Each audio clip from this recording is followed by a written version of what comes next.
안녕하십니까? 항상 정확한 뉴스와 심층적인 뉴스를 보내드리는 KUMC 뉴스입니다. 먼저 한국 뉴스입니다. 윤석열 대통령이 취임 당일 개방했던 청와대에서 설비 현황 등과 관련한 신구 정부 간 인수인계가 차질이 빚어진 것으로 12일 파악됐습니다. 이에 따라 대통령 비서실은 상주 상황실을 별도로 꾸려 청와대에 대한 현황 조사에 착수했습니다. 여권 일각에서는 청와대 개방 공약을 지키지 못했던 문재인 정부가 일부러 딴지를 건 것 아니냐는 의구심도 나오고 있습니다. 청와대 관람의 신청자 수는 계속 늘어 200만 명을 돌파했습니다. 이날 대통령실 복수의 관계자에 따르면 대통령실 총무비서관실에서 일부 인력으로 구성한 청와대 상황실에서 내부 조사를 진행하고 있다고 밝혔습니다. 윤 대통령의 취임 전 청와대 이전 태스크포스 측이 문 전 대통령의 청와대 거주 당시 관리 부서로부터 인계받은 설비 등 현황이 실제와 다르다는 것으로 파악된 데 따른 조치입니다. 그중 몇몇 시설은 폐기물 등의 수거 및 처리도 돼 있지 않다고 합니다. 해당 상황실은 현황 파악을 마치고 청와대를 전면 개방하는 시점도 앞당기겠다는 방침입니다. 대통령실 관리비서관실은 용산 시민공원 조성에도 착수했습니다. 앞서 윤 대통령 측은 용산 집무실 근처의 미군기지 중 일부 부지를 시민에게 올해 안으로 임시 개방하겠다고 밝힌 바 있습니다. 잔디밭과 문화, 스포츠 시설 등으로 꾸며 시민이 이용하도록 한다는 구상이었습니다. 미국 백악관 앞에 프레지던트 파크 내 타원형 잔디 광장으로 조성된 엘립스에서 착안했다고 합니다. 용산 집무실 내부뿐 아니라 외부도 소위 백악관 모델로 하는 것으로 보입니다.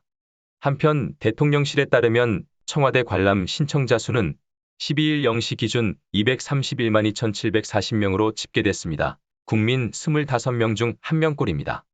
이에 따라 관리비서관실은 네이버, 카카오톡, 토스 등 온라인 플랫폼을 통해 받기로 한 관람 신청 접수를 6월 11일 관람까지 연장하기로 했습니다.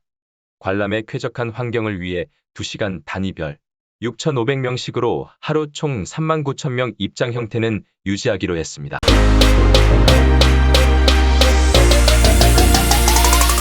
수천억 원의 펀드가 부실로 변모되면서도 펀드를 팔아 많은 서민들에게 눈물을 안겨줬던 디스커버리 펀드 사건 주범인 문재인 전 대통령의 청와대 정책실장이었으며 주중대사인 장하성 대사의 동생인 63세 장하원 디스커버리 자산 운용 대표가 경찰에 의해 3년 만인 문재인 전 대통령의 청와대를 떠나는 날인 9일에 구속영장을 신청하여 경찰이 정권이 바뀐 지난 대선 이후 태도를 바뀌어 과거 큰 사건에 연루된 고위층 당사자들을 본격 수사에 들어가지 않았나 하는 예측입니다.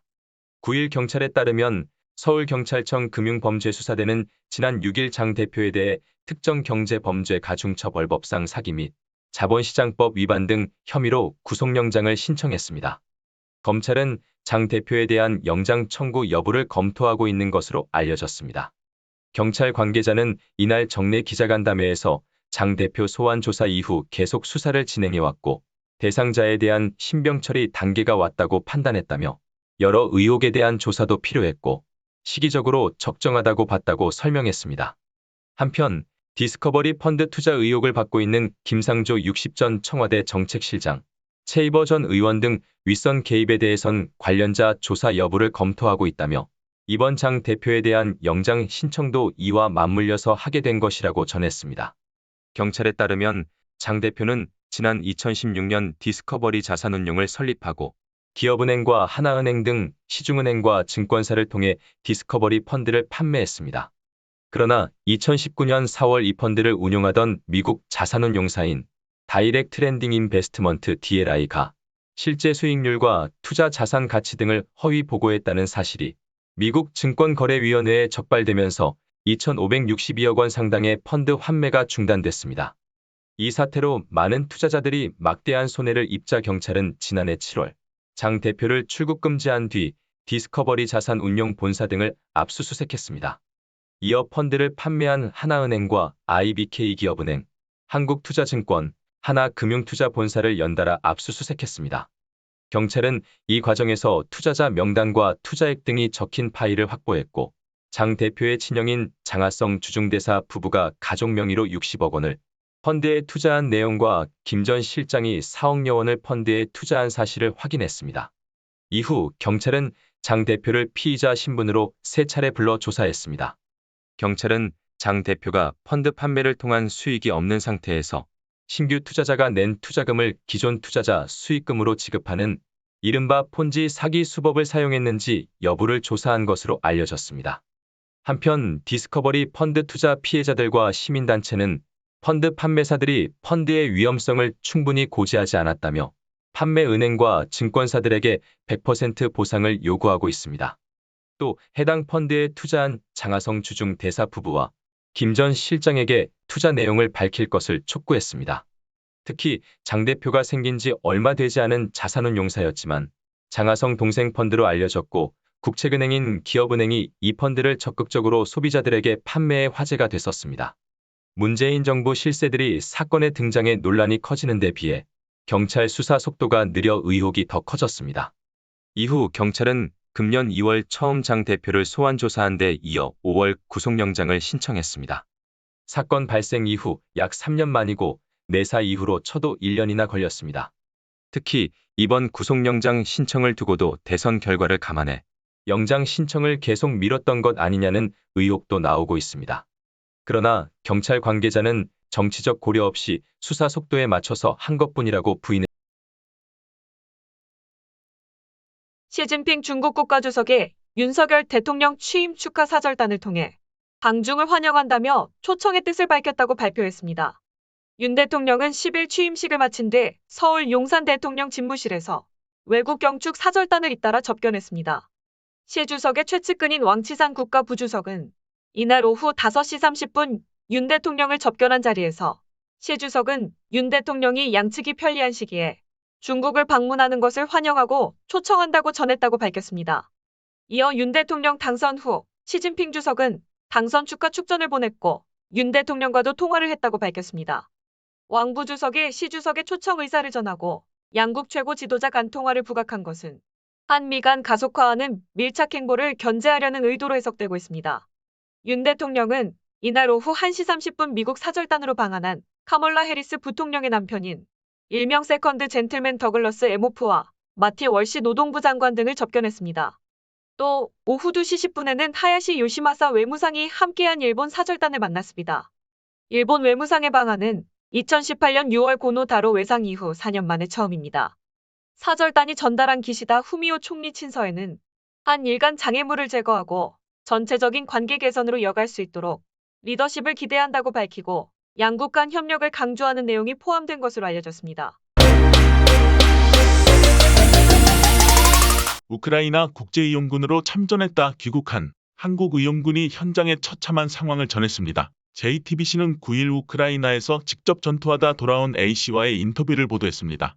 A씨는 허가 없이 여행금지 지역에 간 이후로 여권법 위반으로 고발당해 현재 검찰 조사를 받고 있다고 보도했습니다. A씨는 지난 3월 13일 우크라이나 서부 야보리우 군사기지에서 외국인 의용군 대상 훈련을 받던 중 러시아로부터 폭격을 당했다고 밝혔습니다. 그는 30에서 40m 옆에서 불길이 솟구쳤다. 탄약고가 맞아서라며 총소리인지 미사일 소리인지 분간이 안 갔다고 당시를 회상했습니다. 러시아 미사일 20발이 쏟아진 해당 폭격으로 A씨 부대원 절반이 전사했다고 밝히고 있습니다. A씨는 첫 번째로 장교 막사가 날아가 지휘관이 전사했습니다. 두 번째로 병사 막사와 식당, 기관 병사 절반이 날아갔습니다. 다음으로 탄약고와 창고를 날려버렸습니다. 라고 설명했습니다. 그러면서 첫 번째 미사일이 떨어졌을 때는 진짜 울고 싶었다며 옆에 있는 친구들이 미사일 떨어질 때마다 고개를 숙였다고 전했습니다. 이어 처음에는 무서웠지만 두세 번째 미사일부터는 무섭지 않았다며 옆에 있는 친구들이 피부색은 다르지만 가족이다 생각하며 같이 버텼다고 말했습니다.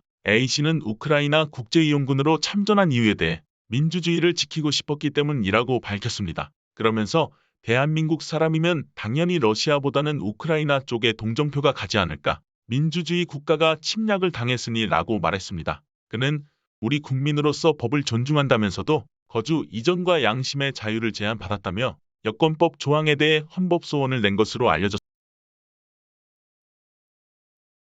최근 코로나19 바이러스 오미크론 변이에 새로운 하위 변종들이 잇따라 출현에 불안감을 주고 있습니다. 그러나 전파력 면역 회피력의 강화에도 불구하고 6개월 후 변종 발생 확산의 패턴이 반복되고 있다는 것도 확인됐습니다. 인플루엔자인 독감처럼 인구 전체의 면역이 약화되는 시기에 새로운 변이가 출현에 대유행한다는 사실을 알아낸 것입니다.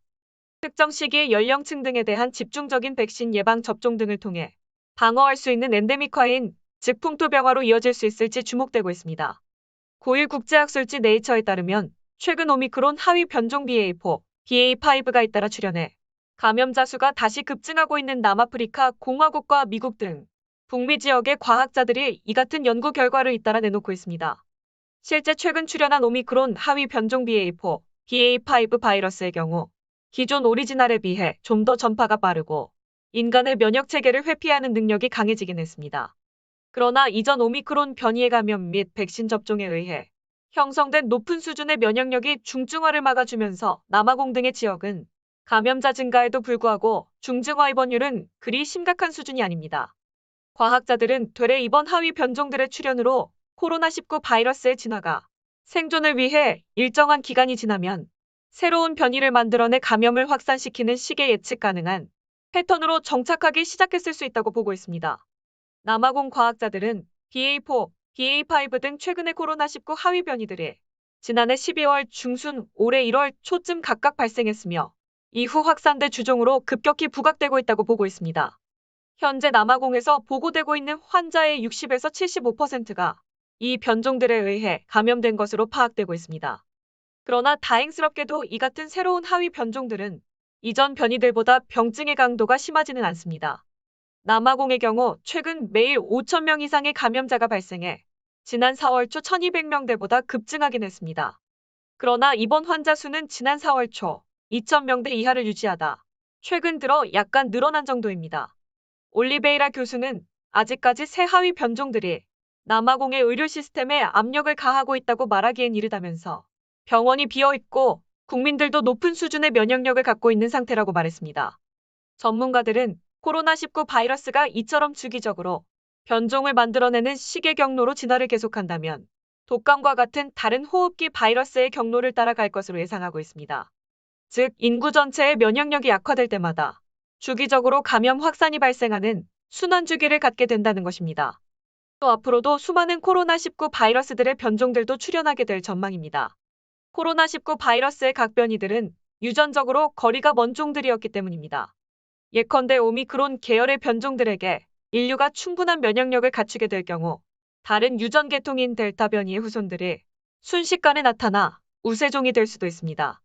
벨기에 루벤 가톨릭대의 톰 웬젤리어스 교수는 어떤 종류가 됐던 새로운 변이들이 대략 6개월마다 나타나는 것을 볼 수가 있을 것이며 앞으로도 이런 구조가 계속 이어질지 궁금하다면서 현재까지 관찰한 패턴으로는 그렇습니다. 하지만 짧은 시간 관찰한 것으로 결론을 내리고 일반 규칙으로 여기는 것에는 신중할 필요가 있다. 이상 KMC 뉴스를 마칩니다. 여러분들의 구독과 좋아요를 눌러주시므로 저희들의 뉴스 제작에 큰 힘이 되어주십니다. 많은 협조를 바라겠습니다. 감사합니다. 안녕히 계십시오.